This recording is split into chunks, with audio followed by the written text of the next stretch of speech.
And he was just like, he didn't know what to do. And then pretty soon it's like, where is it? Because it's in there, it's in the other room. Yeah, it's right over there. It's close. Used to have glass and still got it. But then when you hit it down, it would make a noise. I mean, it made a lot more, maybe it's this safe on this. Because when you hit it, you wouldn't have to hit it hard. But it would make it people's attention. So this would be.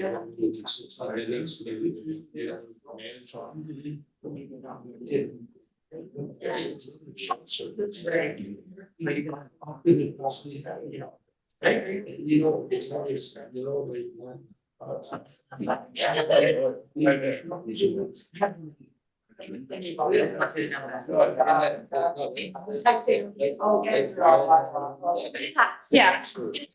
I didn't even get to finish my things. It's okay. You're here now.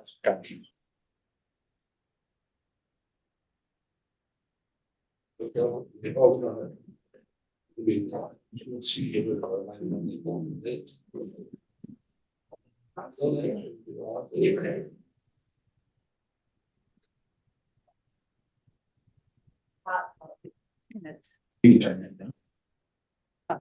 Yeah, we might want to. Oh, right on. We were sledding at the golf course. It was fun. You're sledding. I just want something to do. Is that you working up there? The only way they're gonna get 15 years of experience by the time the 20s that they start. It's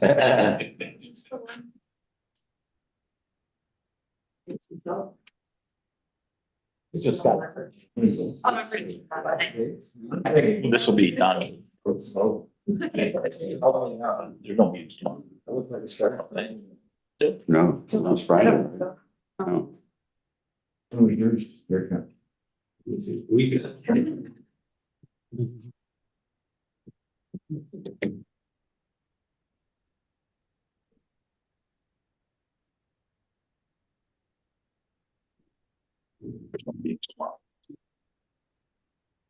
Okay. It wasn't this morning. Yeah. It feels nice when you come, I think you belong to me. It's nice. Why would you come back here? Meeting. Those are boring. You hear that? Man.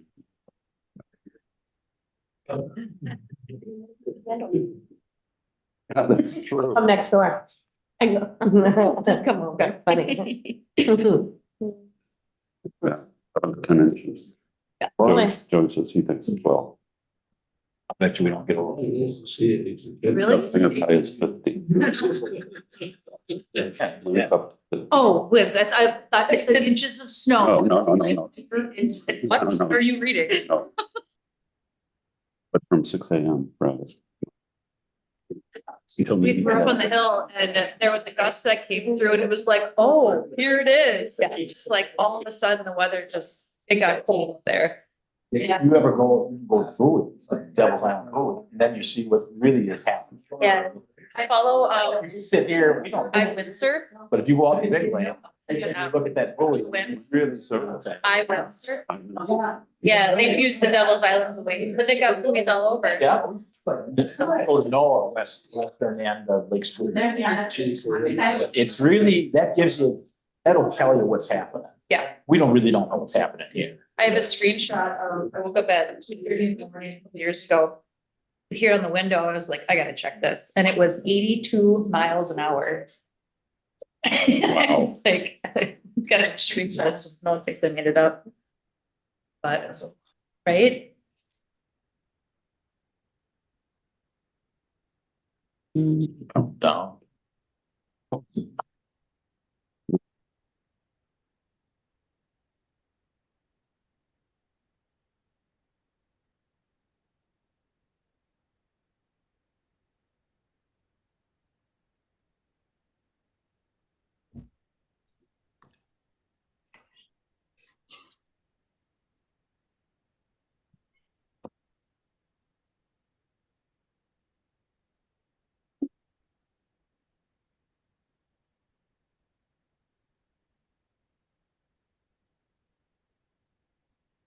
Okay, it is 4:45 PM on Thursday, January 11th, 2024. I'm going to call this special town board meeting of the town of La Pointe to order. Mike Anderson, Here. Amy Baxter, Susan Brenna. Here via Zoom. Okay, thank you. Samantha Dobson Here. and Glenn Carlson here. We also have our town clerk, our town administrator, our zoning administrator here with us, and a number of members of the public. If you would, if anyone hasn't signed in yet, if you would sign in to make it easier for our secretary, our clerk, town clerk to do the minutes.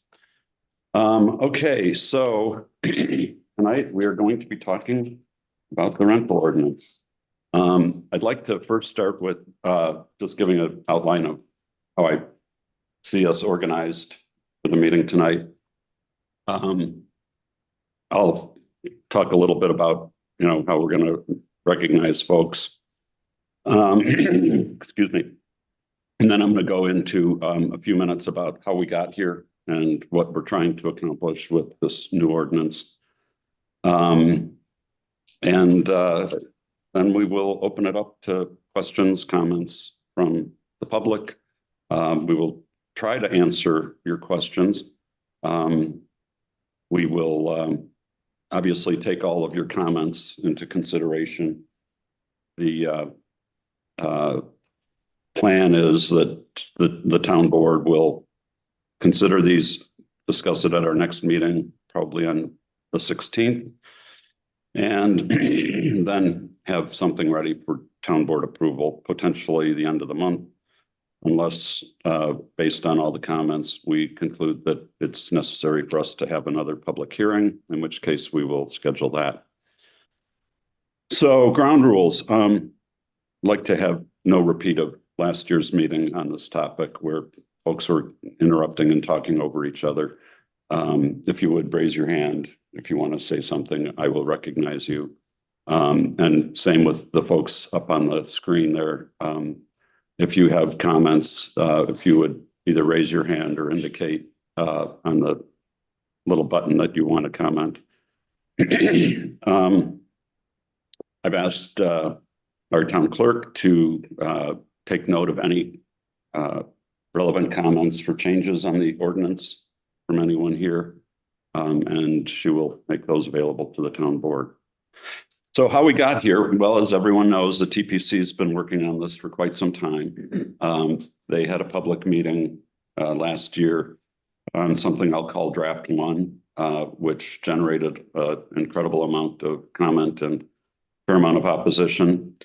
So they went back to the drawing board and came out with draft two that they then proposed to the town board, which basically had no restrictions whatsoever in it. Subsequently, I was contacted by a number of property owners who were concerned that this reflected that the town didn't really care about whether we had 100% rental properties on the island, and that we have to show something, that we're doing something that shows that we're paying attention. And while it may not be a problem today, it could very well become a problem in the future. And so with that, I then approached Madeline Island Vacations. I approached Clayton. I approached other people, David Elin, others who had comments. I went to meet with the folks at the TPC who drafted both versions of the original ordinance to understand their thinking. Met with the zoning administrator and the town administrator over the course of the last several weeks, and thought that we had something that was going to be pretty much maybe with some tweaks tonight, consensus. I'm not sure that that's the case, but that's why we're here tonight to learn about that. I will just say before we go on, that obviously we're very sensitive to the fact that property owners have rights. They have expectations of the use of their property. for the purposes that it was intended. Their neighbors also have rights. And so the purpose of this ordinance is to try to balance those. We have done nothing that constricts the ability of current permit holders to continue operating their businesses as they have. Any new permit holders will be subject to some minor restrictions. Instead of you being able to rent for as short as a day, which is what hotels do, you're going to have to rent for at least 2 days. If you're a high occupancy, which is more than 14 or more dwelling and people sleeping in the dwelling, there'll be a further restriction on new permits of 3 days minimum. There will be a limit basically based on an increase of the current number of permits that are outside the commercial zone. And all of these rules, by the way, all these proposals only apply outside the commercial zone. Inside the commercial zone, there's really no change, no restrictions. There are also no restrictions on properties that are rented for 7 days or more. Those can continue. In fact, state law says that we can't do anything about those really other than some basic health and safety rules, but we can't regulate them in the way that we can regulate rentals that are shorter than 7 days. So as I said, there's grandfathering in not only of existing permit holders who would be treated the same. In fact, they could sell their property to their kids, they could leave the property to their kids, and that permit will continue, that grandfathered permit. New permits would be, again, subject to this overall cap outside the commercial zone. Currently, we understand that there are about 112 permits outside the commercial zone. Our thinking is initial number of 125. And our thinking is really that, you know, we don't see a huge problem right now, but we want to have a system whereby the town board is mandated every year to review that number. And if the island community thinks that we need more, we can raise that number. You know, it's just a check-in. Are things good at 125? Okay, maybe we'll go to 135. So that's the concept on that. For probably the most onerous is for new permits for high occupancy dwellings that have 14 or more sleeping. And for those, we're going to ask that they have a CUP, that's a conditional use permit, which is what you basically go to get if you want to use your property for something other than what is a permitted use in the zoning ordinance. As long as it is an allowed use, you can get a conditional use permit, or a permitted use rather. The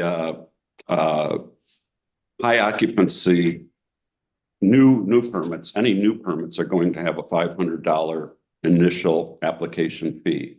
As you may know, a CUP is a $750 fee.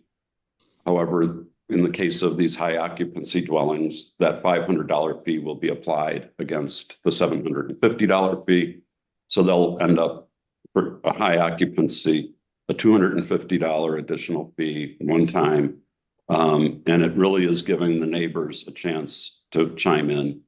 The neighbors don't object, and it's very stringent things that they can object based on. Then if there are objections, it'll go to the TPC. If the TPC, no matter what they decide, it can be appealed to the town board. And so there's, you know, plenty of opportunity if people feel like there's one person on a TPC that's got it out for them, and we can appeal it to the town board. There's, unlike the first draft, there's no cap on the number of properties someone can own.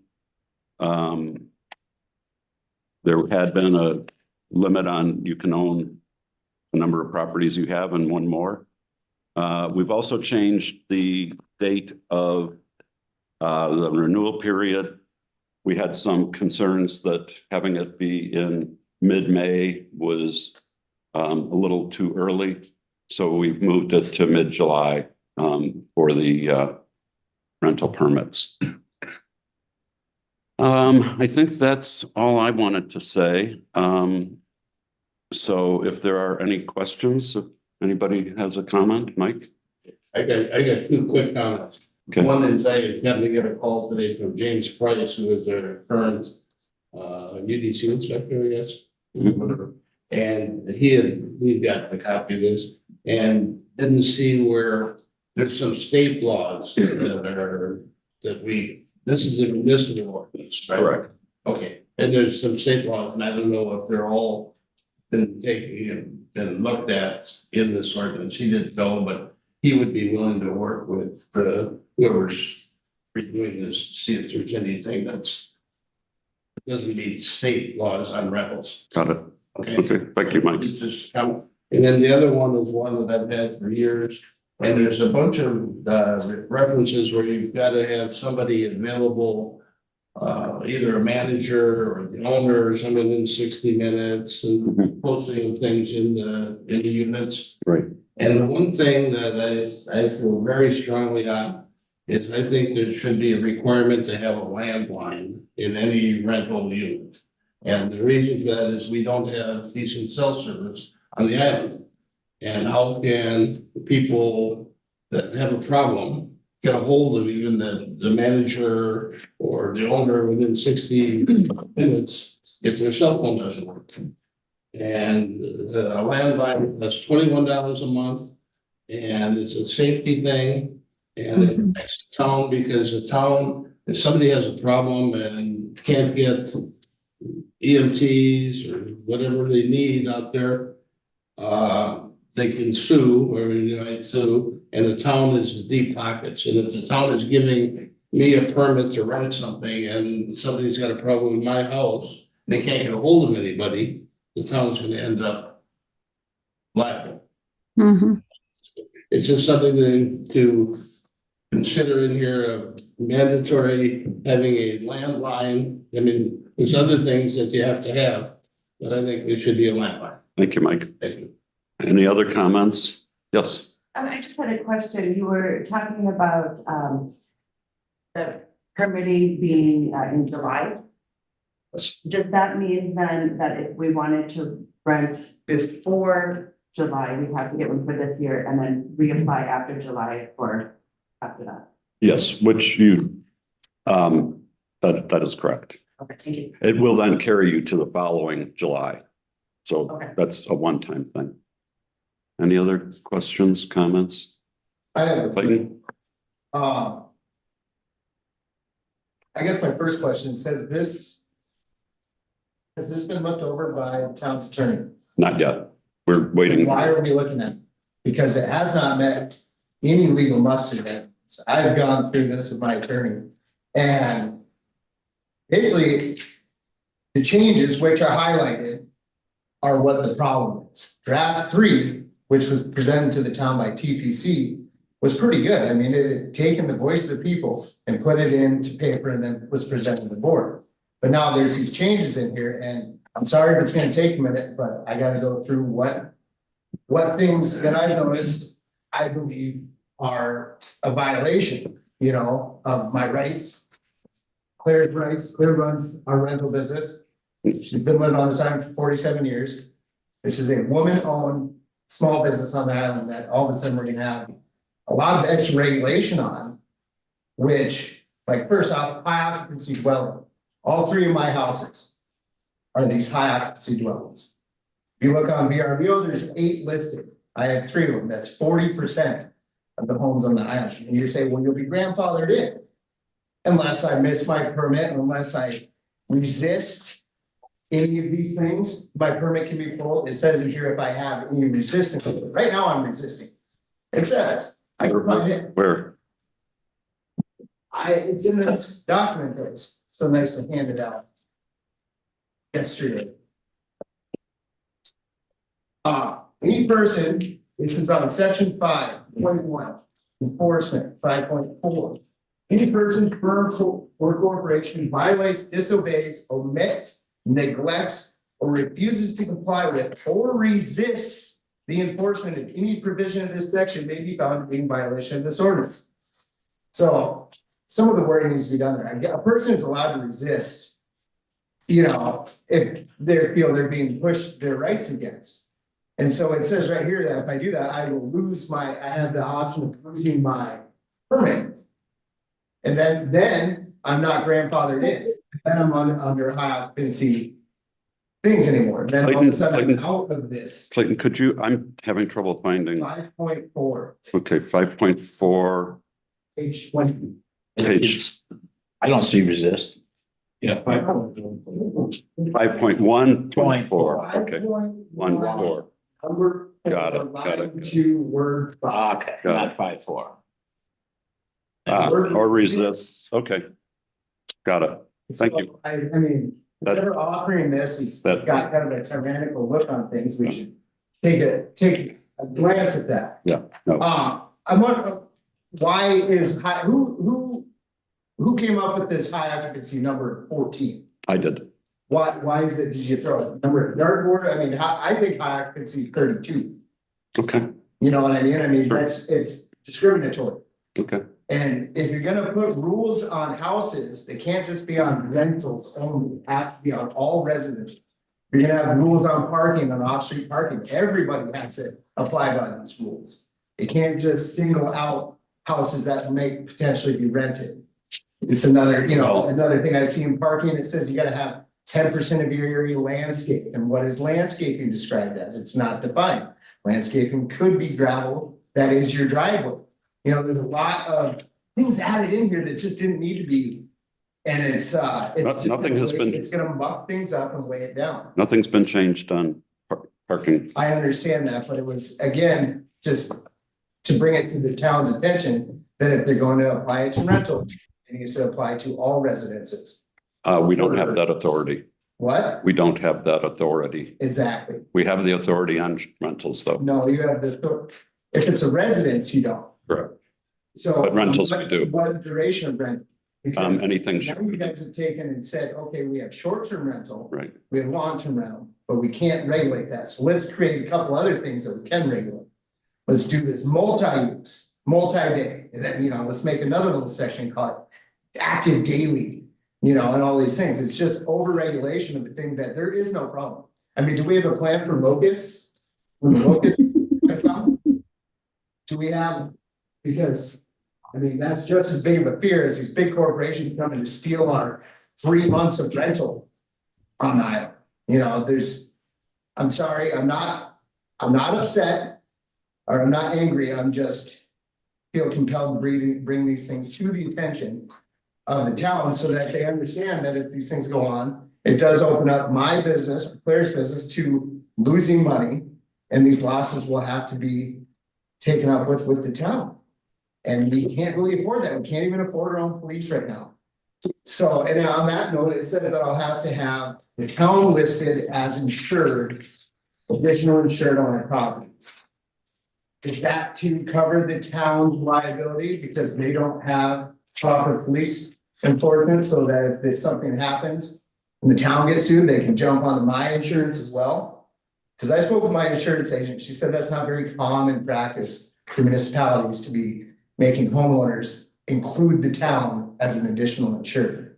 It's an additional cost to us already, which it sounds like we're stacking costs on. So I think that should be taken out. The town, the homeowners don't need to be insuring the town. The town carries its own insurance, or should. That's why we have people hired to take care of those things. Give me 1 second, because I apologize. These. all these things that are highlighted on this thing are additions, correct? Yes. Why would we felt compelled to add all these extra things?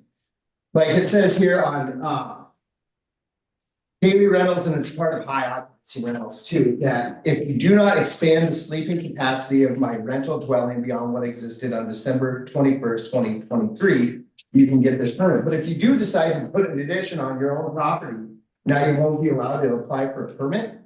Like I've got plans for each one of my properties to expand them, make them better, to improve them, as a lot of people do in their lives. And now it says here, okay, if I do that, then I won't be grandfathered in on my high occupancy rental special permit any longer. Do you see what I'm saying? Like it's infringing upon my freedoms to do whatever building I would like to on my property. I can add additions. There's no reason, right? Well, not if it was your own use, for your own, no. All these buildings are for my own use. Well, you're renting them, so they're. Occasionally I rent them out, but I use them year round as my own. Okay. You know what I mean? Mhm. Just like a lot of other people do. I feel very singled out. We feel very singled out on the expulsionary parts of this, of the highlighted additions of this proposal. The other ones, before, it seemed like it was really well, but because, like you said, you called me, I couldn't meet with you because we're working very hard to get through projects. I didn't realize the gravity of what the changes were. Or else I guess I would have found the time to come down sooner, but now I'm here. Thank you. And I feel like a lot of these things need to be turned, I mean, honestly, this has to go before the lawyer and then we should get a copy. Because right now it's just wasting people's time. Well, thank you, Clayton. And one more statement. I'm sorry. There's the statement where you said, oh, I can pass it on to my children. But it's right after that statement, it excludes the ability for them to pass it on. It's a one-time exchange. It says, and if I want to build a legacy on this island, I can't guarantee my children or their children will want to keep going, but I definitely want them to have the right to be able to keep prospering on this island or at least surviving here. got it. You know what I mean? Sure. So these small little digs in here, they were taken out. I mean, a lot of things are good. I like where it's going. You know, I respect the work that's gone into it and I appreciate it. Thank you. There's just a lot of extra small digs all of a sudden that seem to be aimed at Claire's business And any other larger homes that people have decided to take on, which is a huge burden to take on a large home that's been neglected on this island, you know. And so these people, they can't all be here tonight because it's the middle of winter and some of these people don't live here. So I've been asked to speak up. thank you. So I did. Thank you. We appreciate, and we also appreciate very much the fine way in which you guys run your business. Try to keep things clean and And- stuff like that. The town, rentals are not commercial activity. The state of Wisconsin has voted on this in a 6-1 decision that short-term rentals are not commercial activity. And yet it says in here multiple times that it is Yeah, commercial activity. yeah, and that court case, as far as this issue has been discredited, it isn't applicable the way that I think some people are interpreting it. The Sawyer County court case. I think that's the one. Is this the homeowners association? correct. Yeah. Yeah. Where it says, where it says, Wisconsin Supreme Court, a 6-1 decision concluded that in this case, it was restricted covenants prohibiting commercial activity did not cover short-term rentals. Right. And the reason why that was, Clayton, is that this homeowners association agreement, they just said you can't do commercial activity. Mhm. Okay. They didn't say you can't do short-term rentals. Right, but it says that short-term rentals are not commercial activity. They said you didn't define it that way in the homeowners agreement. You could have, but you didn't. So that was the problem, but they didn't define it I as, guess that's yeah. for higher minds than mine. Oh, but thank you again. So, and just because the town can do something, just because we have the right to do something and we can do things, doesn't always mean it should be done. I agree with you You totally. know what I mean? I mean, the town, frankly, and I'm not proposing this, but Bayfield, okay, Bayfield, their rental ordinance prohibits any short-term rental of under 7 days. Hey, that's a shoot in the foot. They could go to a hotel 20 miles down the road. I'm just There's saying, nothing here. yeah. I mean, if the town wants to do that, that seems like a bad decision. That would be a terrible decision. So, yeah, no, I'm just saying, Just you know, yeah. So, okay, other points? Anyone who hasn't spoken yet first? My name is Josh Clark. My family has a cabin on North Shore Road. And there was some language in the earlier drafts, which I really appreciated, which basically said, you know, property owners with one cabin on the island, the town recognizes the right or need to rent this out periodically to help cover expenses like taxes and upkeep, that kind of thing. And it seems like with the recent, the town just raised property taxes for 20 years to pay for the ferry line, and it just seemed like limiting the amount of permits given out in 10 years to just seems short-sighted for property owners with one property. Because if the town has the ability to raise it, I also assume they have the ability to lower that number. So I would really encourage you to revisit that distinction between property owners who have one cabin, one family cabin on the island, and they want to rent it out a couple of weekends in the summer to help cover expenses. Limiting that seems short-sighted. You know, 2 or more properties, like, I can see regulating that. I agree. I think that was insight. But one, the first property on the island, I think I would like to be seen given a little bit more grace and leniency on the permit restrictions and the quantity given out. If I can respond. Yep. First of all, on the ferry line, the plan is to have none of that go into the tax rolls at all. Okay. So the plan is that is going to be totally funded by the revenues of the ferry. But onto your point about the 1+ deal, 2 things in the ordinance. First, anyone who has a current permit is grandfathered. They don't have to change a thing. Anyone who has a dwelling when this is adopted, who has a dwelling that they own on the island, they have 10 years to get a rental permit without having to worry about the cap on the number of permits that we have. So it's not perfect. It's not perhaps exactly what you were looking for, but there are a couple of provisions in here that I think take care of, at least as far as current owners are concerned, that issue. I think that's the concern. It's current owners, so it's this generation has a chance to figure it out at the Clayton point, and then it shuts the door after 10 years. And multi-day rentals could be limited after then. It could be. So I'm just saying, a property owner, one dwelling on the island, I don't think there should be a permit restriction. Okay, thank you. Charlie? One thing, I've got a couple comments. First of all, it looks like you've done a lot of work to this. Kind of agree with Clay, though. It seems like a lot of this stuff, well, maybe not a lot, but some of it's confusing, such as daily rental and multi-day rental. Daily rental is fewer than 7 days. Multi-day rental is 2 to 7 days. Couldn't you combine that into just one instead of having 2, unless there's something I'm missing why you did that? Yeah, the reason, Charlie, is that the 1 day and that the daily, I think it should probably say it's as little as 1 day rental. Okay. And that's only available in the commercial zone or for grandfathered properties. Okay. So that daily is a very limited application. Generally speaking, going forward, all permits, except for high occupancy, would have a 2-day minimum. High occupancy would have a 3-day minimum. New high occupancy would have a 3-day minimum. Because I noticed the same thing Clay did. There's a lot of highlighted new stuff in here.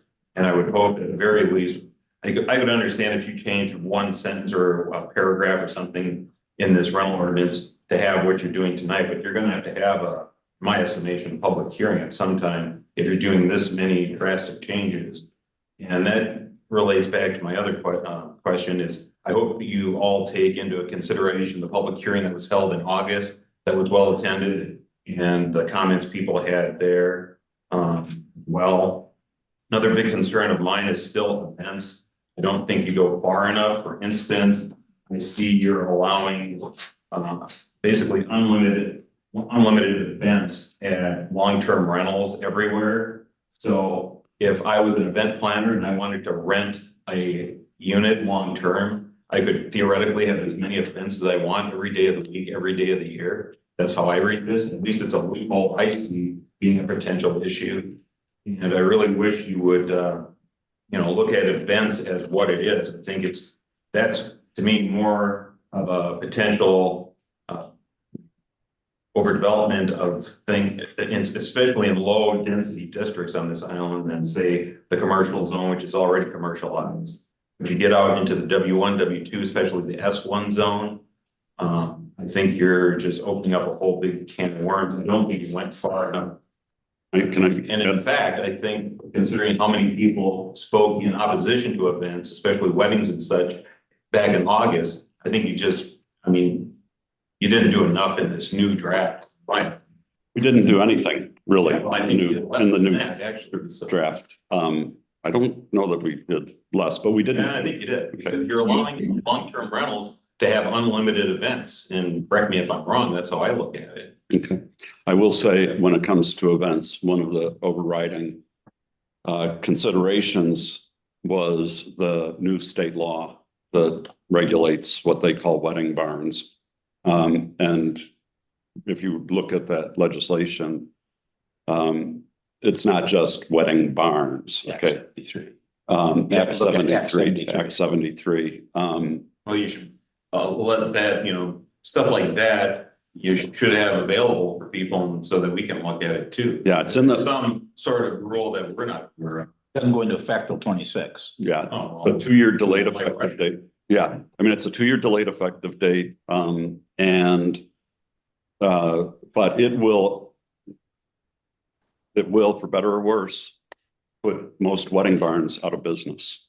Because you don't believe it, but it's in the statute unless it gets overturned. What it says is if you rent out a property and you have an event that serves alcohol, whether or not it's for a charge or not, could be free like at a wedding, that is subject to this new Act 73, which says, again, if the event has more people in it. Do you have to have a liquor license then? Is that what it's saying? Or? No, you have to have what they are calling a no sale license. And a no sale license allows you to, and it allows you only to serve for free beer and wine. Right. Okay, on your premises, you cannot have any distilled spirits if during that rental. 1920 again. Not my law, but Somebody with their hand Oh, up. I'm sorry. go ahead, Jim. John. Oh, John's been up for a while. okay, John. Good afternoon, everybody. Nice to see you all. My question is, regardless of what this ends up looking like in the end, what will be the nature of the administration of this once it gets going? So for people to have clarity and understand the nuances of what they can and can't do, who do they go to, where are permits applied, what's the nature of the administration once this is in place?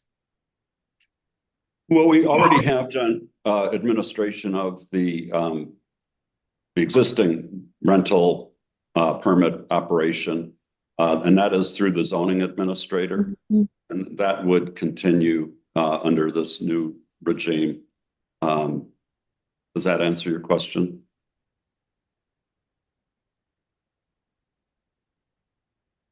Okay. Other questions? Jim Peters, you had your hand up.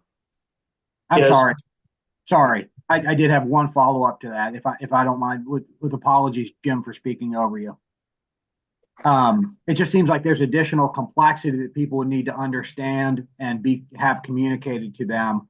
Is the administration that is currently there, is there enough bandwidth to be able to manage whatever might come with the new version of this ordinance? That's my question. Thank you, John. That's a good question. I can only say I think so, but time will tell. Jim? Mr. Chairman, I'd appreciate it if you would have anyone that's making comments there in the town hall would state their full name. Thank you. Thank you, Jim. Okay, other comments? Yes, Ed? On page 12, the multi-data. I think this is completely unenforceable. Compared to the other ones. It's a lot more paperwork for these extra permits.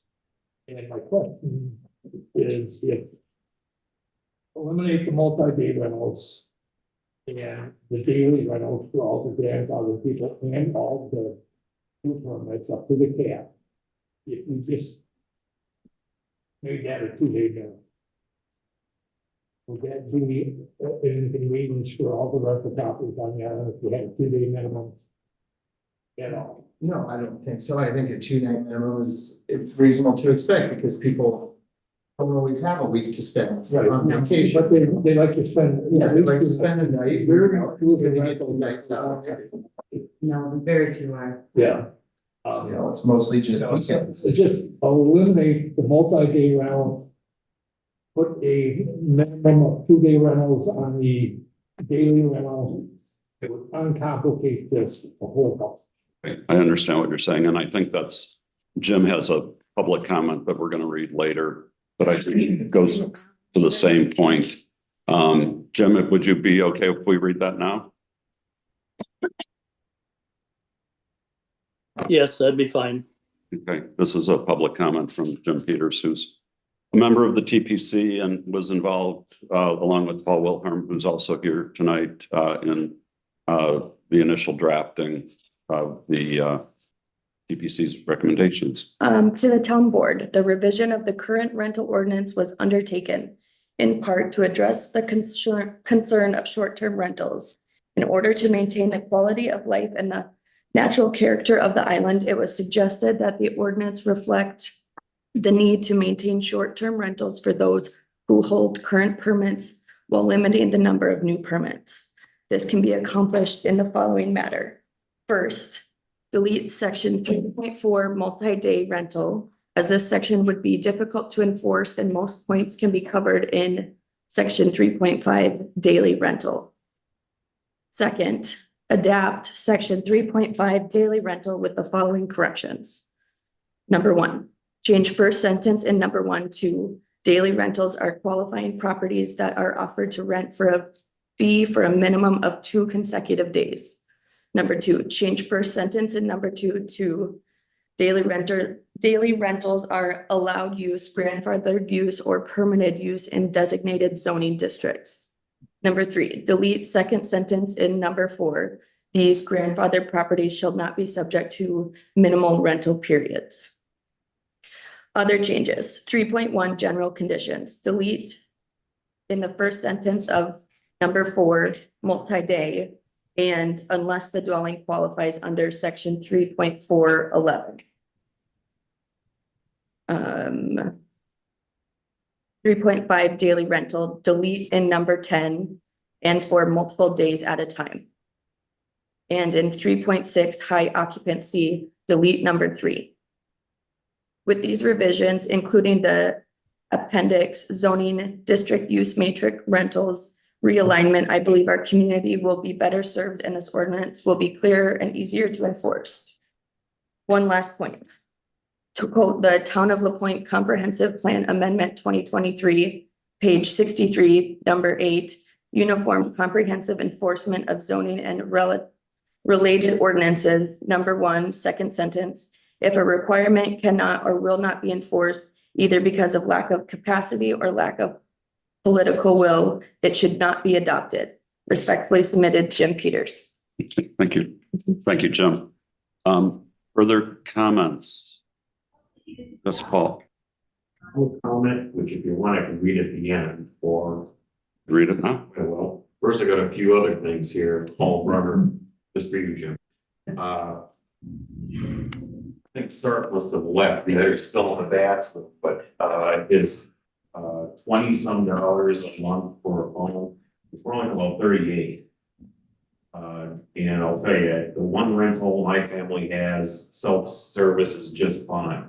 So if you don't have cell service, if you're stuck on the north end in the bottom of the ravine, yeah, maybe it's a good idea to have a landline. Like if you get 5 bars or whatever bars is good, I don't see the need for a landline, unless you want to have an old rotary dial so the kids can wonder what the heck that thing is.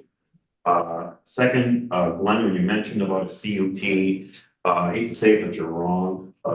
TPC does not grant CUPs, they only make recommendations to the town board. Okay. And if neighbors are concerned about CUPs and they have in the past, the way it is right now, they're ignored because unless pretty much a CUP has to be granted, you don't have a choice. You only can put reasonable restrictions on. If you don't want a CUP of a certain thing happening in the neighborhood, you got to take it off the list of what's allowed as a CUP. Otherwise, they pretty much have to be granted. And if someone is saying, well, so-and-so, the TPC, say Sue Ellen's out to get me.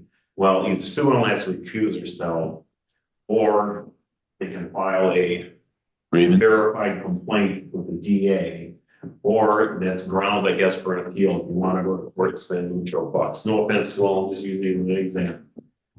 So you might want to think about this, about how about people have rights. Neighborhood landowners really don't, unless you really narrow down what's listed as a possible CUP. That's all I have for that, but I do have a quick comment here. It's only 2 pages, but it's long, so it won't take long. 2 things regarding the latest edition of the Powell Points rental ordinance. There's too much terminology. Short-term, multi-day, and daily rentals makes things convoluted. Usually this is done to confuse an issue instead of addressing it, or to permit uses that otherwise wouldn't be allowed, thereby telling me the authors are following special interests. 2, the authors of the latest version of the rental ordinance know the difference between high density and low density. Why would they put high density rentals, defining as having a sleeping capacity of over 14 persons, as a use permitted or conditional in a low density zone such as W1, W2, or W3? Even conditional uses are now virtually permitted uses, since it's almost impossible to deny a CUP application. To me, you're only encouraging more large-scale rentals, not discouraging them, as further results of the comprehensive plans community serve. 3, the number of events is still too high at 5 times a year, along with the 3 times the sleeping capacity for the number of attendees. Who's going to take the time to enforce these limits? A part-time zoning administrator? The authors of these rental ordinances have no realistic expectations of enforcement. They only insert an enforcement mechanism in a half-hearted attempt to placate those concerned about the future of Madeline. As I've said before, it's greed instead of need. 4, for high occupancy rentals, the application fee includes the fee for a CUP. I hope the application fee is at least as much as the fee for a CUP. And if rental permits are good for 1 year, is a CUP valid for only 1 year? Finally, as your constituent, I request that you start over on this rental ordinance. This just isn't cutting it. Thank you, Paul. Any other comments? Yes. Yeah, you were talking while he was talking, I want to love something. I thought he was looking in the window, but I think they just came. Oh, I remember the safe inside before I came in. I wonder if they were worrying about my I have one dog. extra Go ahead, Clayton. additional comment. The multi-day permit, short day permit, all these different permits, do they have the same cost? Yes. Believe, Like, is there how about high occupancy? same. So then why not just pick it up? It's the same permit, same cost. We should, like was stated, there's a lot of extra terminology in here that seems to be aimed at confusion, not at resolution. So Thank you. it's nice to hear that they're all the same cost, so I appreciate it. And you know, this has been very helpful, I think, to this process. So I appreciate everyone's comments. Anybody else, Charlie? And just following up what other people said, no offense to Ed, the ZA, but I don't know how a part-time zoning administrator is gonna enforce most of this, and if you're relying on you know, people to come in and say, yeah, you know, if you're relying on neighbors to complain about it, I don't know if that's really much enforcement.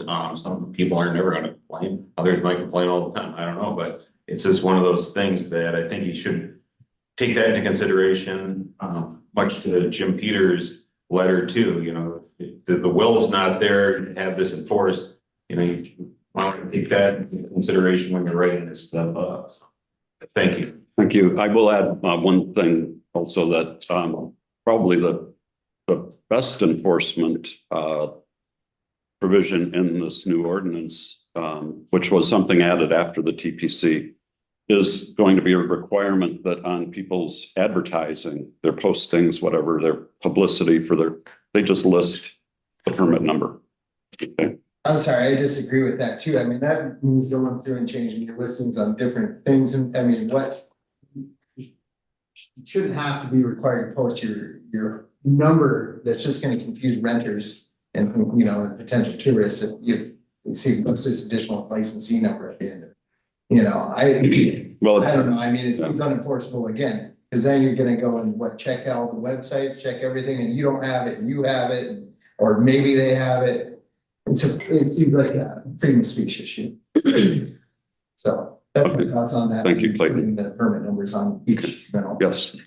I just had two short questions. And your name again, I'm sorry. Oh, I'm sorry, Melissa Perry. Okay, thank you, Melissa. No. I was wondering, so in section 3.1, 6I, it says alternatives shall be supervised by the owner, manager, or authorized agent while occupied. What does that mean? That basically means that you have to have somebody pretty much here, but Someone available, they don't have to be on the premises. Okay. they just have to be available, that they can get to the premises and respond to an issue that. Okay. Yeah.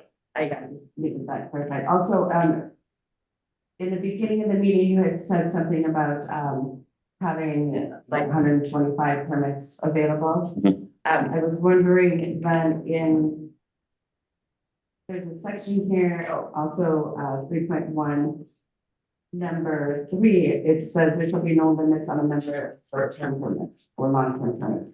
So does that just mean per person, like an individual could have some money, but there is an actual, Not for renting for more than a week. So if you're renting and it's a minimum of a week, right? There's no limit on the number of those permits. if it's less than. Then 125 of those. Thank you. Mhm. Other questions? Comments? Yes, sir. This is a public meeting. This one here? Yes. Absolutely. Then why are we required to identify? Because the people on Zoom just want to know who's talking because they can't see. We don't legally have to identify. No. Thank you. No. Any other comments? I would be remiss if I did not thank the members of the TPC, in particular, Jim Peters and Paul Wilhelm, who put in an enormous amount of work on this ordinance. We're not quite finished yet, apparently, but we're getting there. And so, thank you all very much. Thank you. Thank you. So, thank you. Moving on.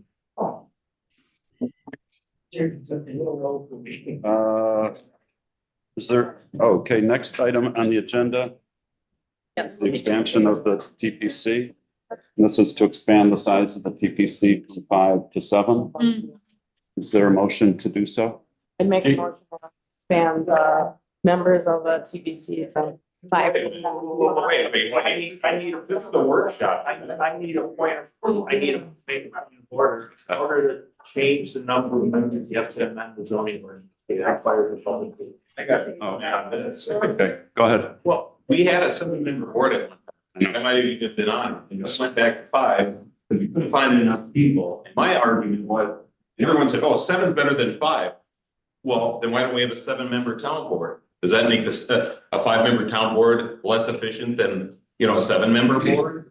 This really gets under my skin, guys, because I don't know why you want to expand from 5 to 7. If you have a problem with the people that are sitting on a 5-member board now, well, the next time they come up for being reappointed, don't appoint them, get somebody else. I don't know why this town is constantly getting more people on the TPC. I think 5 is a good number. You have 5 people you can trust in, it's a good number, just like a 5-member town board. Why you have to go to 7? I've never heard a good rule or a good reason why you have to increase the number, honestly.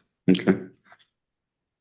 Paul? On the same topic, is there 2 people that absolutely positively have to get on the TPC? That's why you're creating from 5 to 7? I don't know, I'm just asking because to me, you're just adding to the bureaucracy.